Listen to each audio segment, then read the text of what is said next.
Salut les petits loups, j'espère que vous allez bien. Alors aujourd'hui on se retrouve pour une nouvelle vidéo où je vais répondre aux promesses que je vous ai faites. Voilà, effectivement j'avais promis dans la vidéo consacrée à Jessica Jones, si vous ne l'avez pas vu vous pouvez toujours le faire, que j'allais revenir sur cette saison 2 de Daredevil et puis donner mon avis, mon ressenti par rapport à cette dernière. Je vous mets en garde, il y aura masse de spoilers. Alors, la question que tout le monde se pose, c'est est-ce que la saison 2 de Daredevil est meilleure ou moins bien décevante par rapport à la première? Ça dépend. Alors, première chose, Matt Murdock. Matt Murdock reste égal à lui-même, ce qui est très bien dans cette saison, c'est qu'il n'a plus ce problème moral de se demander s'il doit, comment il doit agir. On n'est pas à tergiverser pendant des heures, il a à peu près son créneau fixe, il sait ce qu'il doit faire. Donc voilà, lui, il arrête les bandits, il arrête les méchants, il les met dans la prison, mais il ne les tue pas. Voilà, c'est là que va rentrer en scène du coup le Punisher, qui va devenir un petit peu son côté sombre en fait. Le Punisher qui va être, le côté sombre de Daredevil. Le Punisher, si vous vous rappelez de la vidéo sur Jessica Jones, je concluais en étant hyper sceptique sur le Punisher. Pour resituer un petit peu les choses, moi, le Punisher, c'est vraiment mon personnage Marvel préféré. J'adore notamment toute la série Max écrite par Garth Ennis, où c'est vraiment, donc vraiment la série Max, la série adulte, parce que Garth Ennis a fait une autre série qui est pas mal, mais vraiment la Max est vraiment terrible. Pour moi, le vrai Punisher, il est là. Et pour l'instant, j'ai jamais vu un seul Punisher à l'écran qui me satisfasse. Alors, on a le Punisher Dolph Lundgren, qui est un Punisher années 80, qui est plutôt fun, qui est plutôt rigolo, qui respecte à peu près le personnage, mais qui s'en éloigne par certains autres aspects, donc pas satisfait déjà de ce Punisher-là. Ensuite, on a eu le Punisher joué par Thomas Jane. Alors, pour moi, physiquement, Thomas Jane, c'est le Punisher. C'est vraiment un des meilleurs Punishers, physiquement, je parle. Maintenant, au niveau d'écriture, on avait un Punisher trop gentil qui torturait des malfrats à coups d'esquimaux glacés. Ça n'a aucun putain de sens, on est d'accord. Ensuite, on avait donc le Punisher Warzone joué par Ray Stevenson qui était pas trop mal physiquement. En termes de ton, ça se rapprochait peut-être le plus de ce que pouvait être le Punisher. Je pense que c'était vraiment celui qui était le mieux retranscrit en termes de ton, mais malheureusement, il y avait un côté très série B, il y avait des explosions de violence qui étaient grandiloquentes, mais qui n'étaient pas poignantes en fait, qui n'étaient pas vomitives, comme ce que j'attendais du Punisher et qui était plus jouissive, fun, drôle, on fait éclater des têtes, c'est rigolo, voilà, qu'est-ce qui va loin? Ah, je me marre.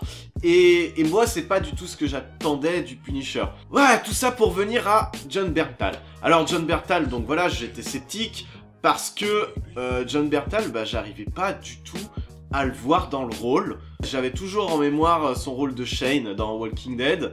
Le Punisher a toujours été décrit comme étant un espèce de grand steak gominé, baraqué, machin, une espèce de grosse masse de muscles brut, quoi. Jon Bernthal n'était pas vraiment ça. Donc voilà, j'étais très sceptique. Et force est de constater que je me suis bien planté dans les grandes largeurs et qu'il est vraiment parfait. Il est parfait à mon goût. J'aime vraiment ce qu'ils ont fait du personnage. Je trouve qu'ils l'ont vraiment adapté de la meilleure des façons qui soit. Jon Bernthal a vraiment apporté plein de nuances. Et en fait, il vole carrément la vedette à tous les autres personnages de la série. Il vole la vedette à Daredevil, il vole la vedette à Elektra. En fait, on a envie que toute la série soit centrée sur le Punisher. Ils ont vraiment pas atténué le côté violent du gars. Il tape des actions de malade. Le best-of restera la baston dans les couloirs de la prison. Moi, j'ai trouvé vraiment que c'était la scène, elle était épique. Mais bon, après, même quand il y a cette confrontation avec Daredevil sur le toit de l'immeuble, donc c'est plus une confrontation psychologique, je la trouve vraiment stylée. Enfin, vraiment, ça reprend des albums de Garth Ennis aussi. C'est terrible, enfin. Voilà, on sent que les scénaristes, c'est des amoureux des comics. Pour ceux qui vont me dire, ouais, mais c'est pas totalement le Punisher tel qu'on le connaît dans les comics, oui, c'est vrai. Mais il faut pas oublier qu'au stade où on est en train de le voir, il est en fait pas encore devenu Punisher. Ça reste encore juste un père de famille qui vient de perdre ses enfants et sa femme, et qui essaye de se faire vengeance par les moyens qui sont en sa possession. Bon bah il faudra voir s'il lui consacre une série à lui, ce qu'ils en font. Puis comme je disais, voilà, Jon Bernthal apporte énormément de nuances au personnage. Franchement, il a la gueule de l'emploi finalement, avec sa trombine rasée et tout, avec son nez en pâté de boxeur, et puis les maquilleurs du film, voilà, il est couvert de bleu, la gueule ravagée, il a des coupures partout. Enfin voilà, on sent le mec qui a pris des patates dans la gueule, que ce soit par les méchants ou par la vie, enfin bon, c'est beau, c'est vraiment ce que j'attendais. Donc, gros point fort pour le Punisher, c'était excellemment géré, bravo. Maintenant, second personnage, Elektra. Elektra, j'aime beaucoup l'actrice. J'aime beaucoup la façon dont ils l'ont représentée. J'aime bien la dualité du personnage, son côté un petit peu folding, un petit peu jusqu'au boutiste, qui aime tuer. On se rend compte qu'elle a vraiment un grain, elle a vraiment quelque chose. L'actrice la joue vraiment bien. En plus, c'est une française, Cocorico. Par contre, tout ce qu'il y a autour, ça m'a profondément fait chier.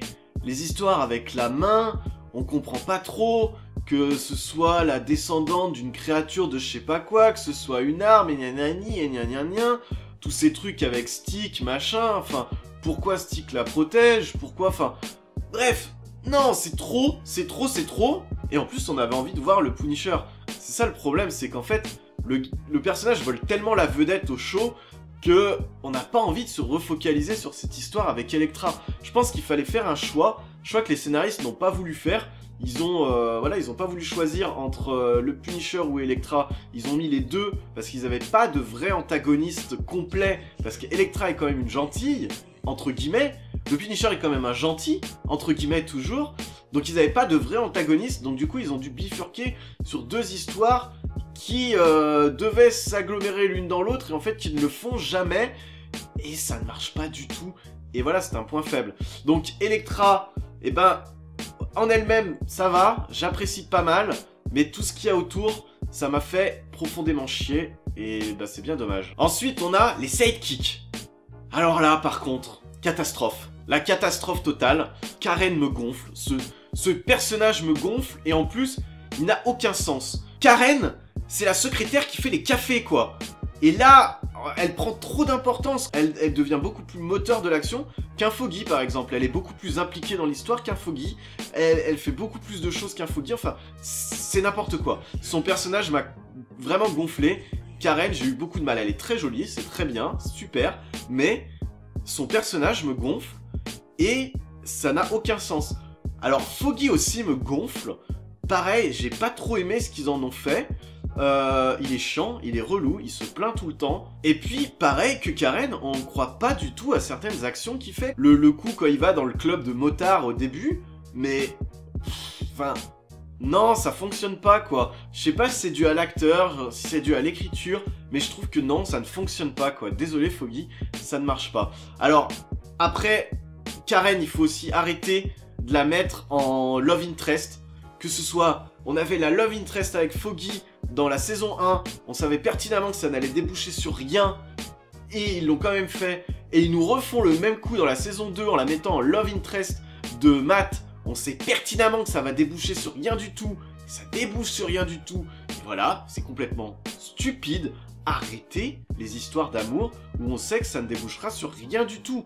Il y avait Elektra, gardez Elektra, et juste avoir Elektra, ça aurait pu faire une belle histoire d'amour tourmentée. Voilà, il n'y avait pas besoin d'en rajouter plus avec Karen. Je sais pas pourquoi ils sont partis là-dessus. Pour moi, gros point noir dans les sidekicks, Karen et Foggy. J'ai eu beaucoup de mal avec eux le long de la saison. Après, pour la série, j'ai pas mal apprécié tout ce qui est de l'ordre des clins d'œil. Encore une fois, je trouve que vraiment Marvel Netflix réussit ce que le MCU ne sait pas faire au cinéma, à savoir vraiment mixer ces deux univers tout en gardant la singularité d'un personnage propre en fait. Donc du coup, le bilan pour cette saison 2 de Daredevil. Est-ce qu'elle est mieux ou moins bien que la première ? Oui et non, ça dépend, voilà, il y a des très bonnes choses, il y a des trucs nettement moins bien. Globalement, je pense que moi j'ai quand même préféré la première saison parce qu'elle se tenait mieux d'un bloc. La première saison, on avait vraiment un départ, jusqu'à avec la création de Daredevil, son arrivée en ville, jusqu'à son apothéose où il devient vraiment super-héros et qu'il ait battu le Caïd.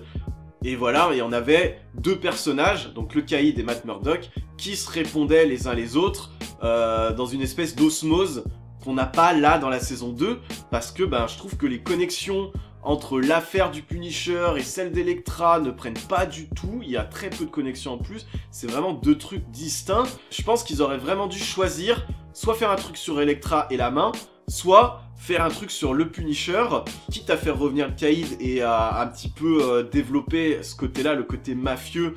Mais du coup là comme ça en état, non, je trouve que ça fonctionne pas trop et je trouve que c'est vraiment dommage. Mais voilà, du coup c'était mon avis pour cette saison 2 de Daredevil. N'hésitez pas à me dire ce que vous en avez pensé dans les commentaires de cette vidéo. Moi je serais super content d'en débattre avec vous sur certains points. N'hésitez pas également, si vous avez aimé la vidéo, à aller prêcher la bonne parole sur les réseaux sociaux en la partageant. Moi d'ici là je vous souhaite de regarder plein de bonnes choses. Portez-vous bien, ciao ciao les petits loups.